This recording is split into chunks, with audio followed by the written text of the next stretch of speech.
afternoon, Australia. Good evening, America, and welcome to everyone across the planet.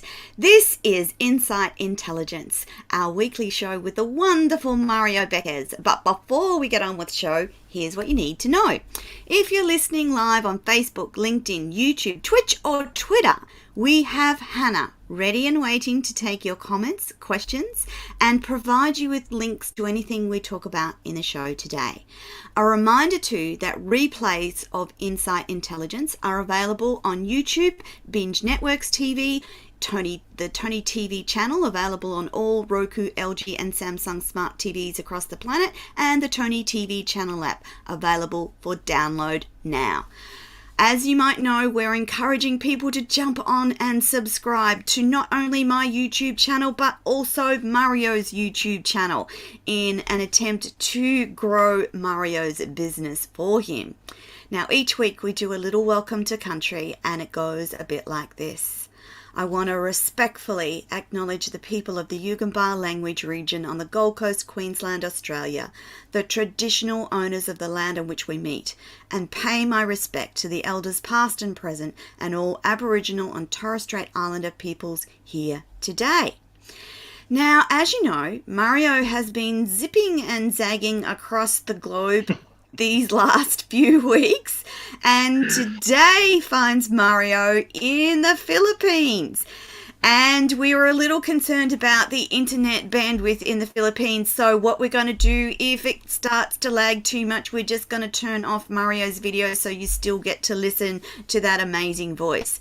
But here's what I want you to remember about Mario. He grew up in Communist Croatia, then it was a part of Yugoslavia, and he witnessed a lot of social unrest, finding himself in the middle of the Croatian War of Independence. From that time to now, Mario has changed his life completely to become a leader, public speaker, results-driven, best-selling, published book author. He's also a relationship builder and a facilitator with expertise in investigative techniques, interviewing, interrogation, corporate and human competitive business intelligence. And we are lucky to share this hour with Mario each and every week. Now, just a little bit of a surprise. This was supposed to be Mario's last show, but we're going to come back, and I'm going to bring Mario back next week because I want to talk about his books. So I'm going to surprise Mario live on air with that invitation, because I don't think we spent enough time talking about Mario's experience and books. But before we get on with the show today, we've been exploring loads and loads of topics about what Insight Intelligence does. And as I just said, you've been zapping across the world to Eastern Europe, Dubai, Singapore, and now in the Philippines. And I really want to know from your perspective what you've experienced in your time overseas. What's happening out there, especially from an intelligence perspective and additionally from a human perspective. And I know Mario and I have talked about this privately, but I'd really love to share with the audience some of the insights that Mario's gained, particularly over the last number of weeks, about what's happening globally. Over to you, Mario. Welcome back. Thank you, Toni. And I'd like to say thank you for all viewers, listeners, and the people who is watching your show and listening podcast. I apologize for the environment. I'm in a hotel room, as you can see, and I'm talking directly to my, apologies, laptop. So the sound maybe is not the best. And as TJ says, internet is something out of my control, and it goes, up and down here in the Philippines. So if it's interrupted, suddenly it's out of my hands. So Toni, thank you once again for having me on your show. I'm very, very thankful for everything what you've done so far for me. I'd like to say thank you to your team, who is always there in every episode and, making this happen. Now, for the traveling, well, I can only start with a disappointment, like that I couldn't have the coffee on a Sydney airport, Kingsford airport, 5 o'clock in the morning. So that was the first shock for me. Really? Yeah, there's plenty of the stores actually being shut down, coffee shops, It is. Obviously, the lockdown took the toll. However, there's a smart I, people there in the government who believes that that's okay. So it is not okay. And then traveling itself was a pleasant. Coming to Dubai was this little bit surprise for me because I run into the dust storm, and like yes. we are landing us like where's Dubai? Like where is the It's city? And disappeared. yes, and the captain was kind enough to explain what's going on, and of course, we understood this. So my very first day, like I slept, like presumably everybody would after 15 hours of traveling. Yeah, 15. Following day, yeah, following day when I wake up in the morning, for the Orange City, but I was still happy I was in Dubai. Then I traveled in Mm, Abu Dhabi for the meeting with the clients. Back in Dubai same day because distance is not big enough, 40 minutes drive by the car. yes. It's a beautiful scenery, and I really enjoy that part. Um, I must say that I am surprised. I even wrote the article, which people can see on my website, Yes. mariobekes.com.au, what people can learn from Dubai. And I had an opportunity to talk to one potential client, which is he's a CEO of the chain of the food outlets, like restaurants, Chinese food, Taiwanese food, Ah. and he brought a couple of businessmen across for the dinner as well to meet me and explain the network, which I'm very grateful. And what did happen, Tony? Like I asked them, it's like, how did you live during the COVID, now after the COVID? And first of all, they told me like we are 99.9% all vaccinated. I'm like, okay, that's interesting.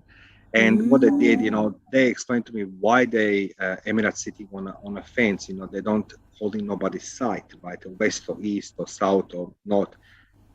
So they acquired so much vaccines at the beginning that they pushed that Dubai Expo to go ahead, even was being postponed, and it was, Ah. yeah, accumulating such a tremendous losses. And eventually they come out as a winners because they opened earlier. They reduced a lot of requirements in terms of vaccination. So you don't need to be vaccinated to come in Dubai or Emirates. You need to be PCR test 24 hours prior departure and arrival, of course. And they're growing business rapidly because they see an Mm. opportunity for the markets what other countries they don't do it. That being said, um, there are the shortages. You can see the shortages across Dubai. They're filling the shelves and everything else. Like it looks like everything is it's filled, but you can see there's the same product across the shelf. You know what I mean? And Right. of course, they using every avenue possible to explore to bring as much as possible goods. However, they have the struggle. More in Eastern Europe, it's Mm. that was the challenge. That was the challenge even bigger. And as I say, visiting every each country before I continue, it was a true privilege to talk to people on the ground and read their local newspapers, to watch their Yes. TV station. When I say they, local, I say they state TV or newspapers from the areas where they are, and then you realize that people are living in some type of fear of the possibility of the terrible war. That is the one thing. Mm. They are all looking for some type of hope, but they don't care much what politicians says because they are Yeah. try to make end meet living in. I mean, so that's what it is, and there's a shortages in money in terms of that people are actually the prices going higher. Everywhere it's going higher and higher and higher, Yeah. while the salaries are still down on a minimum. And that was opportunity what I always advocated. Um, don't rely just on social media, on media outlets which are available on social media. You need to listen to something like Toni TV. People who are come from. I'm honestly saying this not Yeah. because I'm Yeah. there, but people from the people. And as like as a sentiment is growing across the Asia, very how to say different way than the pre-COVID, and you can see the influence of China. It's across Philippines. You can see the influence of China in Singapore. Fascinating. Yeah, it's a surprise for me. In the contrary, Eastern Europe, it's always been trouble with everything and anything, and the life Mm. becomes very different, very expensive, and people are looking for the hope. Looking for the hope for the brightness because 2 years of the COVID restrictions, lockdowns, and everything else. Now the prices, uh, rapidly just on hourly rate is just going on now. And that being said, as well, people, I must say people as citizens of every this country I visited, they just want to have some type of hope, some certainty and everything else. But they fear of the Third World War, the fear of the being famine. It's real Ah, for them. And you can see like that influence, as I say, in Emirates, you can see Russia there, like influence of Russia. It's a strong, I mean, it's like half of the people on the plane was people from the Russia, I mean, and they do the trading with the Russia one way or another. Philippines, another hand, when I landed, even I saw that, wanting to see here, everything's in Chinese, everything is enveloped in Chinese, and it's like, since when China is here, oh, they're the best friends. I'm like, okay, that's very interesting, what I mean? that But is tourism, interesting. yeah. So on the other hand, tourism doesn't grow either in Singapore and Philippines, very slow. Even they have the big fear, and you can see it's a dent in maintenance of the lives of people in terms. 2 years, it's a shortage of spare parts, shortages of the cars, shortages. A lot of shortages are happening there, and of course in Asia, everybody blames West, what I mean, on in Europe, it's the blame in the Asia, so it's going all this blame around who is Oh, responsible for what. But overall, I must say that people, whoever looks to explore the life and world, should talk to the people you're interviewing, most importantly, because this is the people coming from the ground zero, I would say. And I must say that I didn't find none of useful information, provided on any social media outlets. When you come in a country like in the Philippines, I yep. was shocked. I mean, I was shocked. People are kind and everything else, but you can see that there is a slow motion in life. I mean, they try to recover, they try to recuperate, but it doesn't work. I mean, it's like tourism was their main industry, which is just on a back foot, literally on a back foot. So they're struggling that way. So I'm inviting everybody to explore the world, find the business partners, because that's another hand. Businesses are striving and they're looking for the partners across the globe. Emerging technologies, social media. Sorry, I apologize. Platform to be publicized, everybody's looking for. And I'm Yes. inviting everyone to come to you. And like I always say, check this lovely lady, she helped me. And, and that's what it's like. Because a lot of things happened during the COVID, but now COVID's gone, it's disappeared. And saying that it's very important, people, they want to be seen and heard what they have to provide. And I'm inviting everybody to come Toni TV. And that's going to Oh, be Mario, good promotion. thank No, you. that's awesome. I, That's going to I I believe with a passion about alternative media sources. I actually think that mainstream media has done humanity such a disservice. And I passionately believe that there is so much more out there. There's so much good and better. And people will start to turn to non traditional media to find the good in the world, to make their business connections, and to educate themselves. It's going to happen. And if you're not already interested, you should be. And Mario can vouch for this. Yeah, absolutely. I'm inviting everybody. Look, from my perspective, as somebody who's working intelligence all his life, I'm inviting everybody to explore alternatives. Social media, it's full of everything, but if you're looking to expand your business, you need to listen to people who are traveling, people who are on the ground, people like who interviewing business people like yourself, rather than just go on social media and Google it or whatever it is. And like let's just say when I was in Singapore, when I saw the certain people there, I said everything is green here. Why have there so many greens? He said because we destroyed the rainforest many decades. The soil was destroyed. And he said, but we want to do the better footprint. I mean, because as we know, the trees are the Yeah. lungs of the world. And I was sitting myself, I was like, okay, so why we cut the trees? And then the gentleman from that sector, he says to me, you want to save the planet, plant more trees, instead of this, let's go drive the electric cars, I mean, because we still need to build it. So it was very interesting to see how the people perceiving the world. And as like, there was a tremendous disadvantage of COVID lockdowns on every country, Yeah. including Emirates, but Dubai, as like, they bounce back quite early because they realize the potential. Mm. If they stay for too long open, they will never be able to reopen, restart, reignite all these things. Singapore just recently opened, and it's more relaxed than any country. You just come inside and just show certificate you're vaccinated. Goodbye. Yes. While living in Australia, it is the process. I mean, it's Yes. uh, that's We've had that's a little something else. bit of a we've had a bit of a rough way in Australia. I'm hoping that that'll improve with a change of government and a change of leadership. Yeah. That would be good for us to have that change of leadership. I'm hoping it Yes. will be good. Yes. Um, Mario, since we're speaking about leadership, I want to Yes. highlight the fact that you are considered a leader, not only just as the CEO of Insight Intelligence and of your amazing Insight Intelligence Institute, but you are not only a trainer and educator, but you're a leader in intelligence. I want to know what it takes to be that leader in that space. And I know we're talking about you've just been all over the globe talking to clients and people, but what else is important to be a leader in this space? Is it about making sure you're across the latest technology, being aware of the latest trends and frauds and the latest in intelligence? What else is it, Mario? Thank you, Tony. Thank you for asking this question.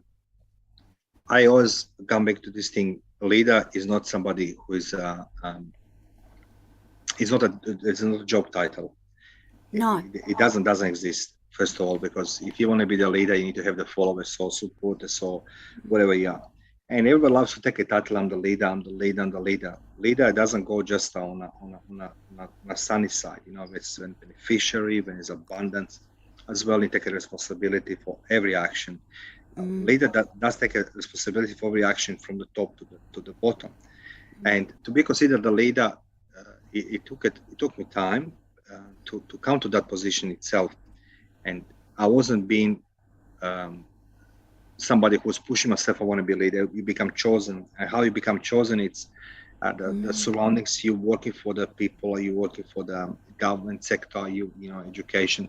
So it's very important to understand that leader is a choice of others to become leader, not your mind. Yes. And for me, was prerequisite was to have an education, not just while I brought with me from Croatia, but as well in Australia, worldwide, which is been determined in my previous years now in Australia as well.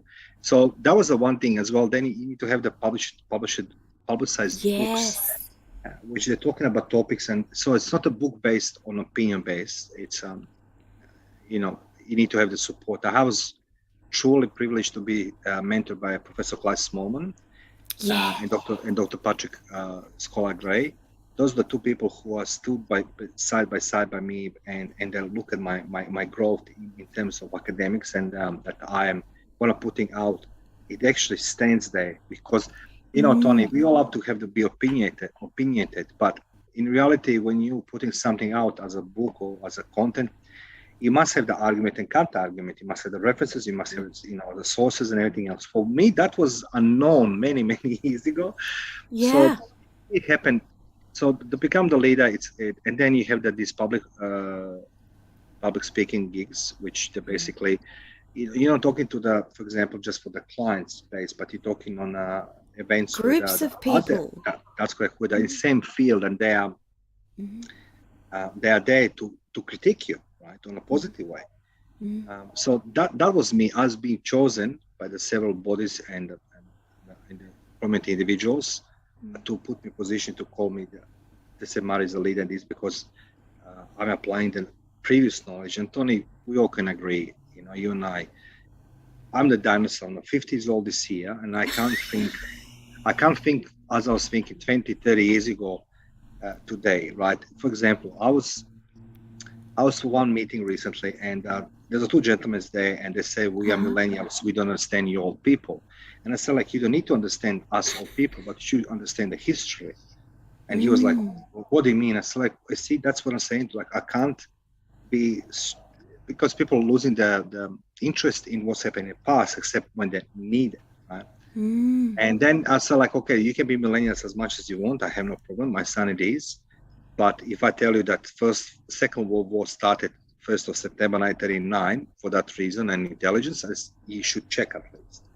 And then, like, you can see Toni, like, it's like, oh, that's old, you know what I mean? Like, it's because everything is instant now. So to become leader, you must apply the old teachings, all experience, merging with the new technologies, new approaches, new modus operandi, how to capture information, how to analyze information, and most importantly, millennials or the new generation, they're happier with this without checking source validity and what's it called, information reliability, which means that who wrote it and why it's written something, rather than instantly grab this. And that's how we become the leader, to demonstrate, I'll say, analog with the digital, right? Merging the old technologies. Mario, I was just going to say, one of the some of the articles that I've read in recent times talks about our generation as being the last and most unique generation on Earth. And the reason for that is because we can remember life without computers and the internet. And we've had to evolve and learn and educate ourselves to a technologically advanced position.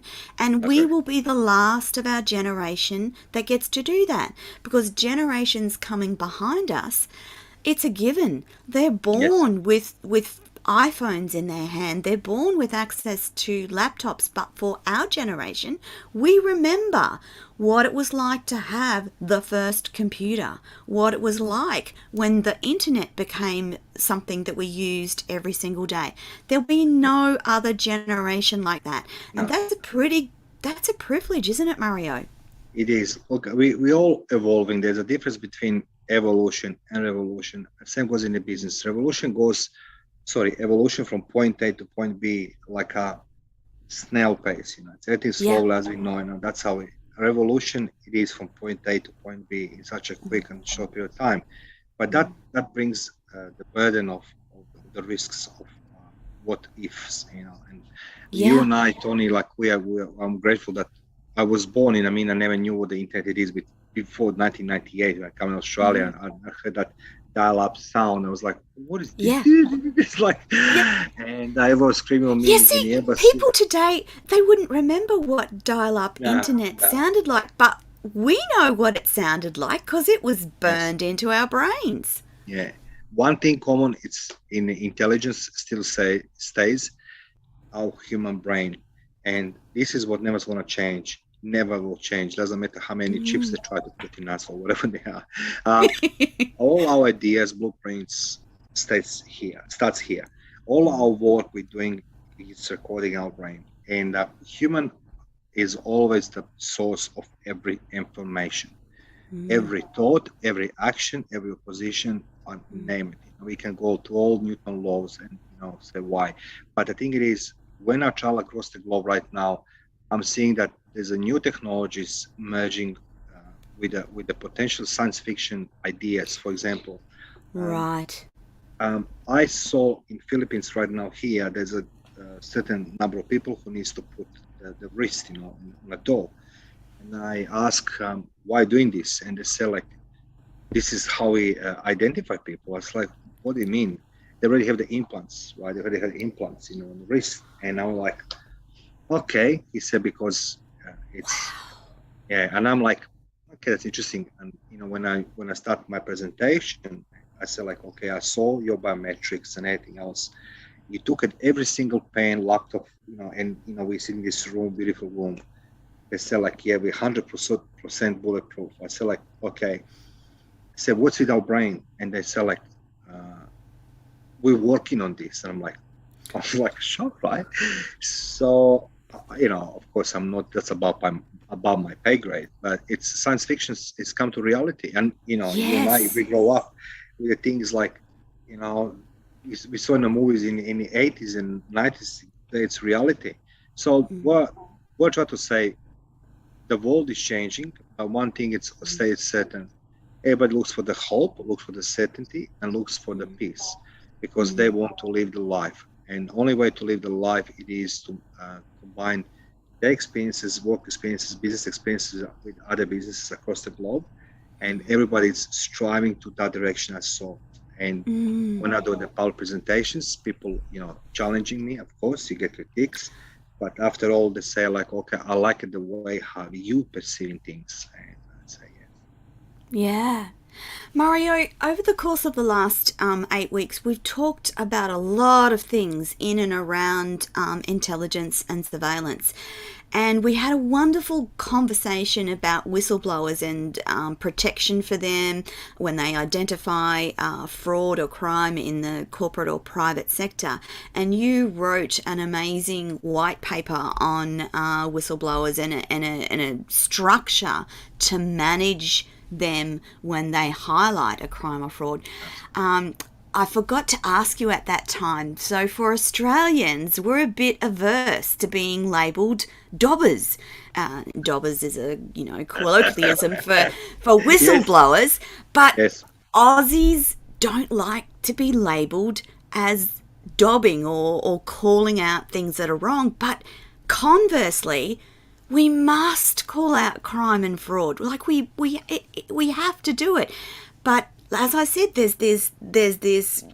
I don't want to be called a dobber. I don't want to be and I'm wondering from your perspective and your experience, has this changed? Is it changing for Australians in particular? Look, I don't know is it changing, but it's a human tendency in each of us. It is, and that's. Excuse me, Tony. I wrote in my books, and particularly in the monograph for the whistleblowers, there's a certain group of the people who become the whistleblowers, and certain group of people who become informants.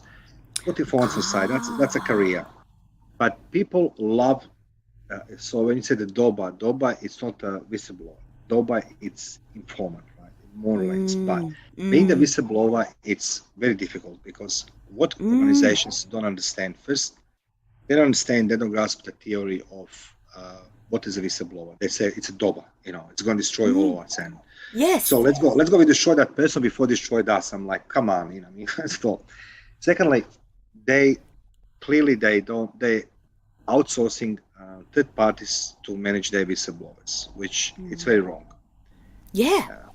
Confidentiality, secrecy, and everything else. I don't go into depth who is running for who whistleblower management plan or whistleblower hotline or in person.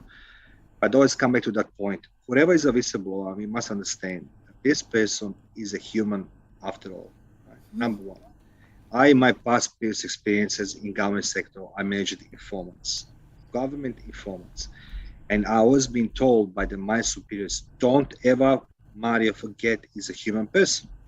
He's a human being. Has a name, has a surname. If you don't know how to handle to the end, we're going to handle. Because it comes to the day when you need to tell informant goodbye, right? So you need to do this proper way. But that being said, there's a steps to be taken. But being the whistleblower in Australia, it is very difficult for that reasons already accounted. Whistleblower is seen as an enemy, no proper management, no understanding, and not qualified personnel who knows how to manage. But Tony, I will ask you a question. You remember during the COVID, I'm not sure in Queensland, but one night I was surprised when I saw on TV that the government called people to dope people, right? Yeah. For the masks and not wearing the type of the outfit government says you need to be wearing. Yes. And I was surprised how police acted on this, right? And how it's not acted, they acted on a call, but it was. For me, it was surprising, that people dope so much, However, that another thing itself, because it's been exaggerated, because it's been locked down, people are bored and they needed some action, they will call. And of course, there was a lot of, calls which are not supposed to be done. So it's okay. So, but what I want to say, being whistleblower, it's difficult. Organization should understand that somebody could it takes courage. It is very big courage, Tony. Absolutely big courage, because without courage, you can't do something brave if you're not afraid. Period. Right? I said this so many times. And being a whistleblower takes all courage because you don't involve yourself, but involve your family, your life, your peers, and your family, cousins and relatives into that story. Because once you become a whistleblower, and that organization should understand when the whistleblower becomes a whistleblower, they should utilize this information, to act. And that's all whistleblower wants to see something's happening. Yeah. Instead of this, we put whistleblower against the wall, and everybody does their beat, right? And that's not the right. So I believe that being whistleblower, it's difficult, it's challenging, expect the courage, but I'm inviting every organization to come forward, and I'm happy to help everybody to understand whistleblower management plan. Absolutely, because you wrote the book on it. Yeah, look, and as I said, like I run for the government a couple of 4 months, and it was a challenging time for me as well. And this is the job.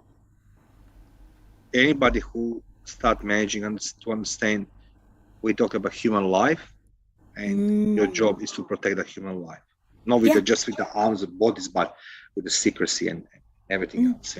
So that's a very important statement to be done for the whistleblower. Does Australia love to dob? I don't think so. I hate the dobbers.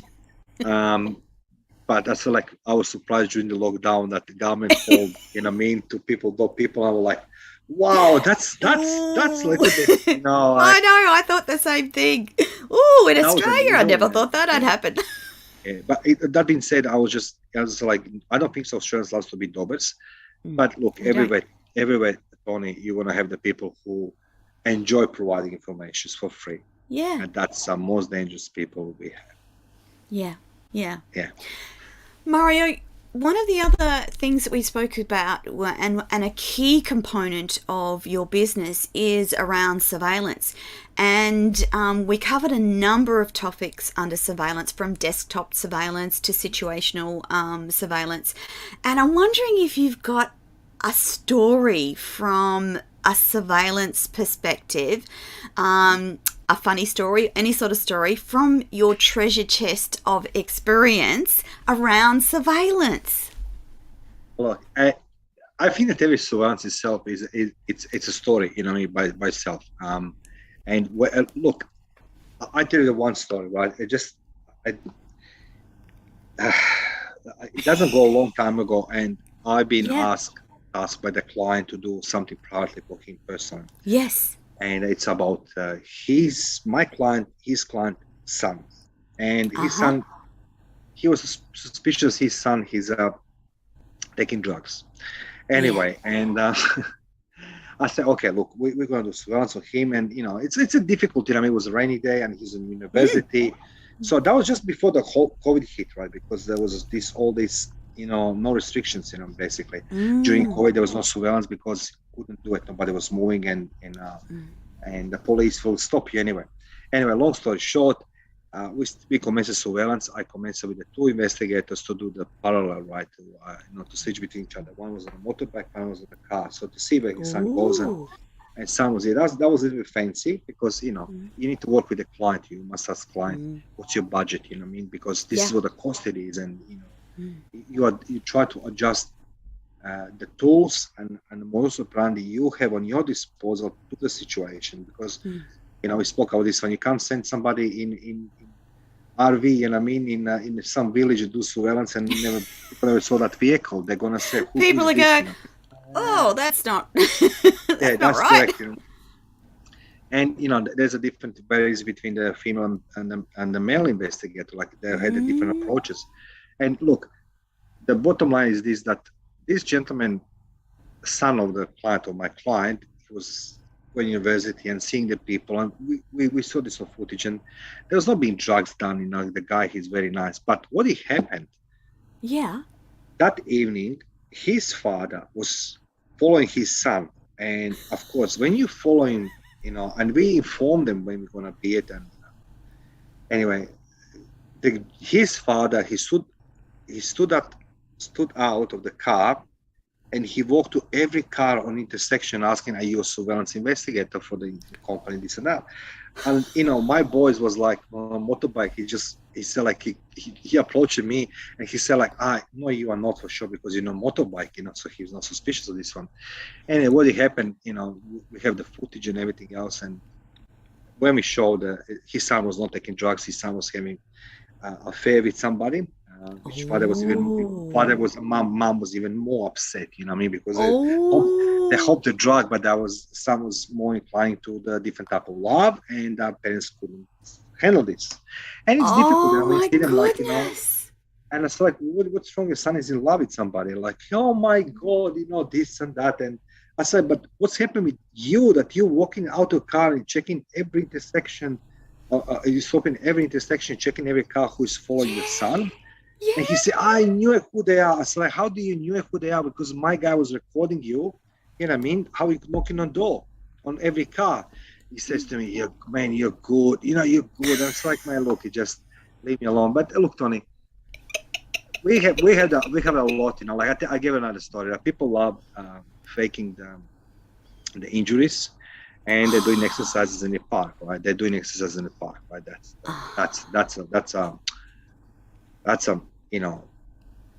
best out the gym, and then we go to the gym as well, exercising, right?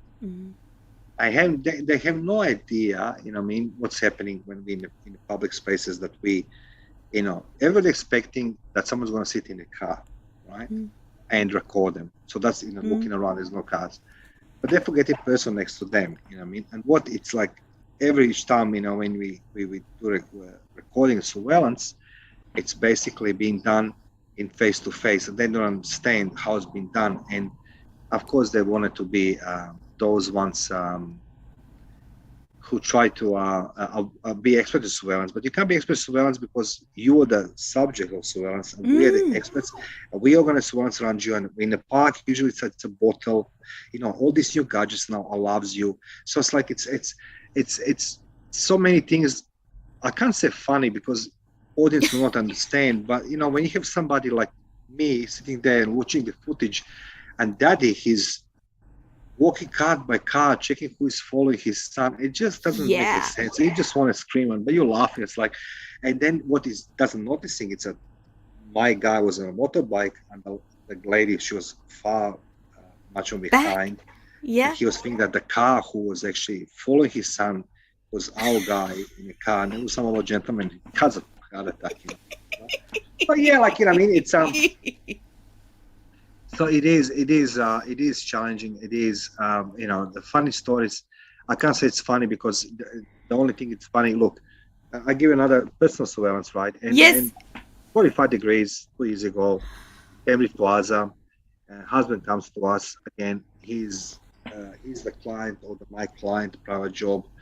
She's not corporate job, and he said, "Look, I think that my wife, she's cheating on me." It's like, "Look, I am sorry for this." Like it's happening. It's sad. Yeah, you try to be, compassionate and kind, and because I've already seen the end game. Because for me, it's most difficult thing is I'd rather say there's nothing than to say it's something, because you're dealing with emotions. Yes. Anyway, and look, the thing it is that his wife, she did cheated on him, right? And it was 45 degrees, on the sun in the car with other gentlemen. And we presented, the video, and he couldn't understand. He said, like, couldn't they go in your hotel? I said, like, man, it's your wife with other men, who cares the 45 degrees in the car? He was caring more about hotel. And I'm like, so it's difficult, these things, like even they're seeing that wrongdoing, they're still caring for their partners, and that's what it is.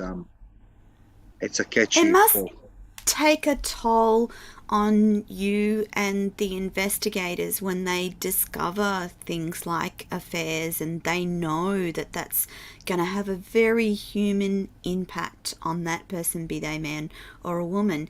How do you support your team through that, Mario?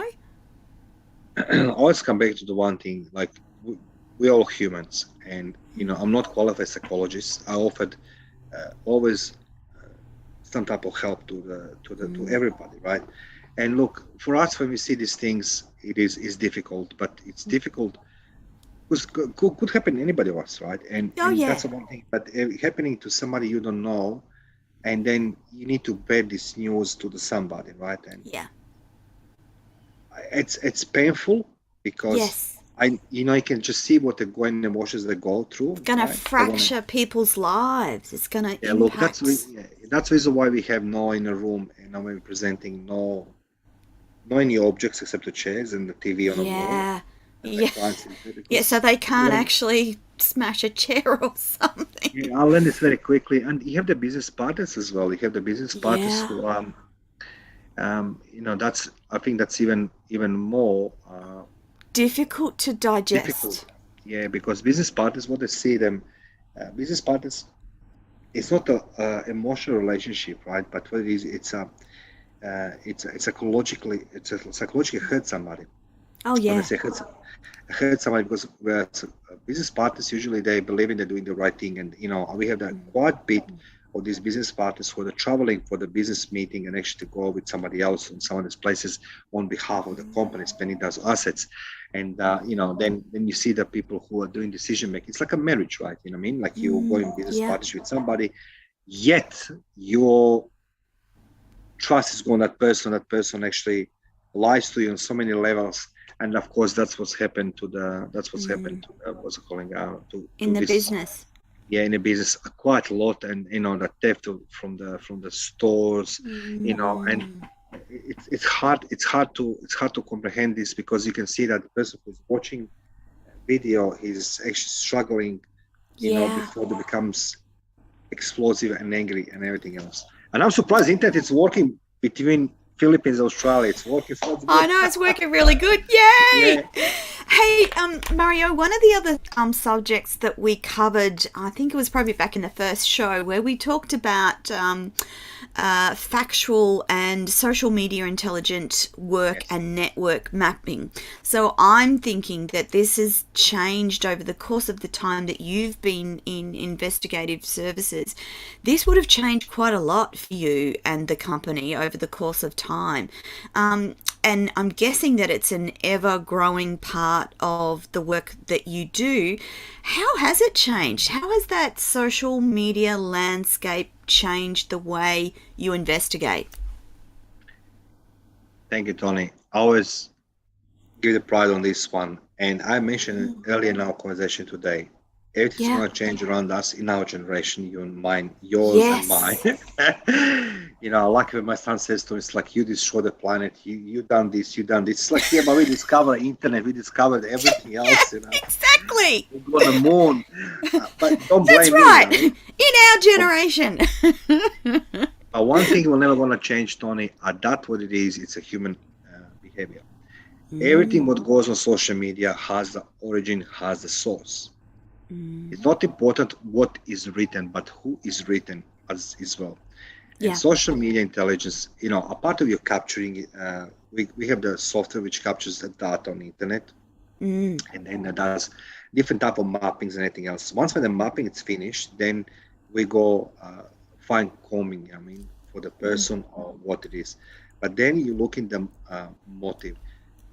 When we talk about misinformation and disinformation, particularly Yeah. social media Yeah. come intelligence very good. There's several sources which I can discuss with you privately. They know what they're doing, and that the best thing or deception it is you're using the smoke and mirrors. And smoke and mirrors usually comes when you're saying 99% truth Correct. And with the 1%. intent, and that 1% is actually intent of your true agenda. There's as I said, I always love to use it as Otto von Bismarck. He was the greatest one of the politicians and the leaders in 19th century. Anyway, he was the one who was actually deceiving everybody by saying, "I don't want to go in a war. I don't want to do this. I don't want to do that." A few years later, become the Chancellor of Germany and the leader of the Second Reich, and then he crushed the Austria monarch, Yeah. the empire. So the social media today, it's very deceiving, but you can capture this and you understand after fine combing, because you can see the intent behind the post, intent behind something. While the mostly you don't see these things in before the COVID. COVID was something different. It was marketing, Yeah. it's happy. Now it's like Yeah. you Yeah. throw to Yeah. everybody. And Yeah. look at our elections in Australia. Yes. Social media intelligence was not used properly, and social media platforms was being just the platform, the way to undermine your competitor instead of using more smart and everything else. I Which is agree. yeah. Because we got, just right before the election, we got text messages from a particular political party that were talking about something that had been highly politicized, but it just wasn't true. And I'm like, how can they get away with that? Like, how can they get away with that? But I think that Australian people are, and probably for the vast majority of people across the world, are starting to wise up and starting to question some of those things that they see and hear in social media. At least I hope that's happening. Yeah. Yeah, look, I look, when it comes to the investigative intelligence, which is part Yeah. social media intelligence is a part of investigative intelligence. It is not just, as I say, it's not everybody the bad person. And I always come back to one thing: the difference between conspiracy and the truth is the time. The only difference it is, if something is conspiracy, it's going to be proven with the time is a truth or is a real conspiracy. When we come to social media intelligence, it's a part of investigative intelligence, which is capturing and investigating the posts, avoiding motives and everything else in place a day, and as well use as a fact supporting tool in case of crime or fraud and anything else. However, social media platforms has been exploded across the globe, and there is no anymore just a dark web, and there's no only deep web. The most prudential, most efficient way how the secrets and it's been sold and how information has been sold or money laundering, it's online gaming, real-time online gaming, and that's something what we're currently working right now with a couple of vendors who I'm just learning right now as well. No, right now, last couple of months, that there's a particular games there on the market where you can, utilize everything what you do in the game actually to support somebody else criminal activity and cipher the money and everything else. And game platform actually allowing people to be paid, in cash, just transaction side. So when you have a 16 million users currently, you can change the nickname in a split second and everything else. Doesn't matter IP address. Very unlikely going to capture what's happening.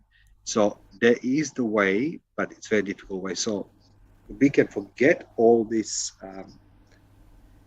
on social media platforms.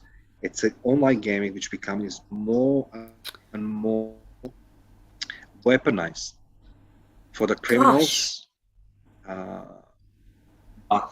So that's it. So that's what we're doing right now. So I can share that much.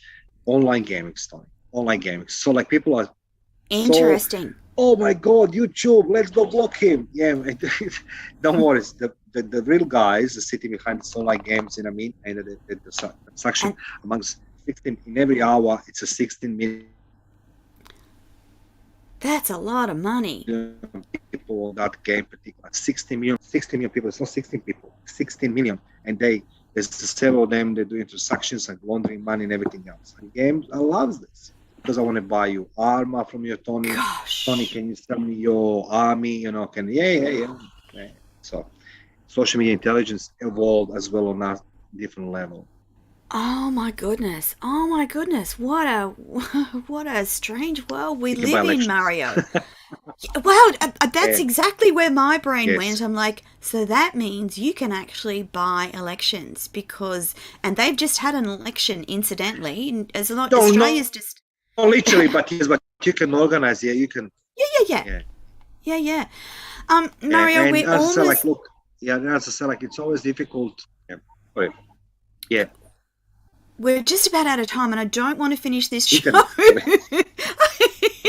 was going to say, now just as we're about to finish the show, Mario's internet is starting to play up. That's okay. We've just got to get through the next couple of minutes and it'll all be good.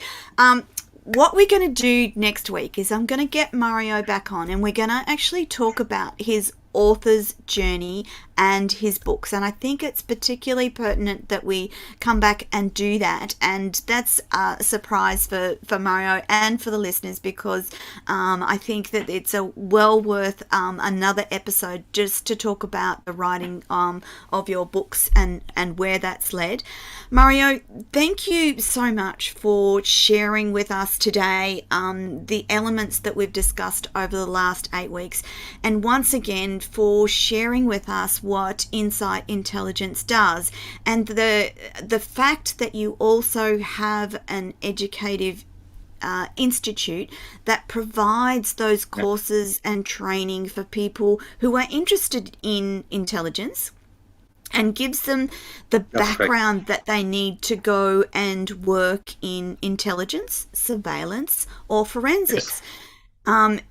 Those courses you've set up over the course of your lifetime in business, but they come from your decades of experience in the industry, going right back to Croatia, forward to Australia, and some of the best information is packed into those courses as well. So if you're listening today and you're interested in this training, and you know that Mario has the ability to go to you and your company and train and educate you and your staff, please make sure you reach out to Mario and ask the question of how you can update your company, your staff, and prevent fraud and deception within your business, because there are ongoing ways in which that will happen, and you're going to need to be aware of it, and you need to have it as part of your risk management if you're in business, and particularly the big end of business. So I encourage you today, if you're listening, to reach out to Mario and see how the team can assist. And for the audience, if you're interested in any of this great stuff we've been talking about, reach out to Mario and connect, because he can assess what's going to be best for you to learn. He's going to assess what is the best course for you to do, and he'll answer all your questions. So we're going to cut the show now, but we're going to be back next week with one final show with Mario Bekes from Insight Intelligence, and we're going to focus on his authorship and journey in particular, because I want to talk a bit more about Blood-Soaked Soil. It's an amazing book. Again, I'm listening to the audio version, so I get to hear that story in Mario's own voice, which is particularly special from my perspective. But we'll be back next week. We're going to have one final show with Mario. We're going to talk about Blood-Soaked Soil and the other books that Mario has. So please join us again next week. Mario, thank you so much for joining us from the Philippines today and sharing your wisdom and knowledge with us. We love having you. It's been an absolute pleasure, and I'm going to let you go now before the internet cuts out again. Yes, and it is. We'll be back. We'll be back for one final show, so don't forget to see us next week. And that, my friends, is your lot for Inside Intelligence this week. Mario and I will be back next week for one final show, and we'll see you all then. Thank you, Mario. Take care. Thank you, Toni. Thank you, everybody. Bye. Bye-bye, everyone.